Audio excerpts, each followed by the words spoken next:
ನೀವು share by ಮಾಡಿದ್ರೆ price ಯಾರು ಡಿಸೈಡ್ ಮಾಡ್ತಾರೆ, ಕಂಪನಿನ ಅಥವಾ ಗೌರ್ಮೆಂಟ್? ಇವೆರಡೂ ಅಲ್ಲ, ರೀಸನ್ ಬೇರೆ ಇದೆ. ಹೈ ಫ್ರೆಂಡ್ಸ್, ಎಲ್ಲರಿಗೂ ನಮಸ್ಕಾರ, welcome back to my channel. Share price ಹೇಗೆ ಮೂವ್ ಆಗುತ್ತೆ?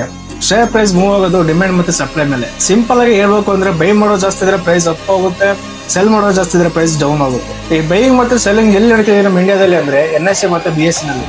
ಈ ಎಕ್ಸ್ಚೇಂಜ್ ನಲ್ಲಿ ಲಕ್ಷ ಟ್ರೇಡರ್ಸ್ ಗಳು ಒಂದೇ ಟೈಮ್ ನಲ್ಲಿ buy or sell order punch ಮಾಡ್ತಾರೆ.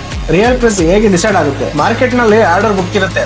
ಎಕ್ಸಾಂಪಲ್ ಆಗಿ ಯಾರಾದ್ರೂ 100 ರೂಪೀಸ್ಗೆ ಬೈ ಆರ್ಡರ್ ಹಾಕ್ತಾರೆ, ಇನ್ನೊಬ್ರು ಅದೇ 100 ರೂಪೀಸ್ಗೆ ಸೆಲ್ ಆರ್ಡರ್ ಹಾಕ್ತಾರೆ. ಸೇಮ್ ಪ್ರೈಸ್ ಗೆ ಇವೆರಡು ಮ್ಯಾಚ್ ಆದಾಗ ಟ್ರೇಡ್ ಎಕ್ಸಿಕ್ಯೂಟ್ ಆಗುತ್ತೆ. 100 ರೂಪೀಸ್ ಆ ಟೈಮ್ ನಲ್ಲಿ ಕರೆಂಟ್ ವ್ಯಾಲ್ಯೂ. ನಾವು ಬಿಗ್ ಕ್ವಶನ್ ಇಸ್, ಯಾರು ಬೈ ಮಾಡ್ತಾರೆ, ಯಾರು ಸೆಲ್ ಮಾಡ್ತಾರೆ? ಪ್ರೈಸ್ ಮೂವ್ ಆಗೋಕೆ ಮೇನ್ ಆಗಿ 4 ರೀಸನ್ ಇದೆ.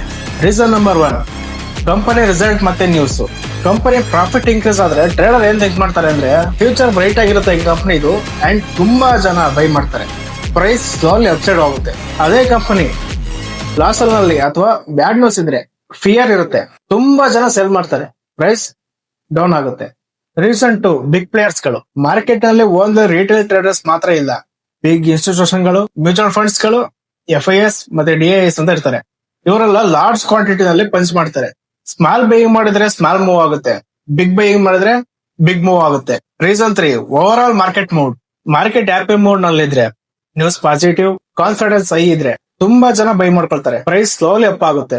ಮಾರ್ಕೆಟ್ ಫಿಯರ್ ನಲ್ಲಿ ಇದ್ರೆ ಜನಗಳು ಅವ್ರ ಮನಿನ ಪ್ರೊಟೆಕ್ಟ್ ಮಾಡ್ಕೊಳ್ತಾರೆ, ಸೆಲ್ಲಿಂಗ್ ಜಾಸ್ತಿ ಆಗುತ್ತೆ. ಸೆಲ್ಲಿಂಗ್ ಜಾಸ್ತಿ ಆದಾಗ ಪ್ರೈಸ್ ಆಟೋಮೆಟಿಕ್ಲಿ ಡೌನ್ ಆಗುತ್ತೆ. Reason 4, chart and levels. ಇದು ನಮ್ಗೆ ಟೆಕ್ನಿಕಲ್ ಸೈಡ್. ಮೆನಿ ಟ್ರೇಡರ್ಸ್ ನೋಡೋದು ಪ್ರೈಸ್ ಅಪ್ ಟ್ರೆಂಡ್ ಇದೆಯಾ, ಡೌನ್ ಟ್ರೆಂಡ್ ಇದೆಯಾ, ಯಾವ ಪ್ಲೇಸ್ ಬಂದ್ರೆ ಬೈ ಮಾಡಬಹುದು. ಶೇರ್ ಪ್ರೈಸ್ ಮೂವ್ ಆಗೋದು ಸಪ್ಲೈ ಮತ್ತೆ ಡಿಮ್ಯಾಂಡ್ ಇಂದ, ನ್ಯೂಸ್ ಅಂಡ್ ರಿಸಲ್ಟ್ ಇಂದ, ಬಿಗ್ ಪ್ಲೇಯರ್ಸ್ ಆಕ್ಟಿವಿಟೀಸ್ ಇಂದ, market sentiment and technical analysis ಇಂದ. ನೆಕ್ಸ್ಟ್ ವಿಡಿಯೋಗೆ ಏನ್ ಟಾಪಿಕ್ ಬೇಕು ಕಮೆಂಟ್ ಮಾಡಿ. ಫಾಲೋ ಮಾಡೋದ್ ಮರಿಬೇಡಿ.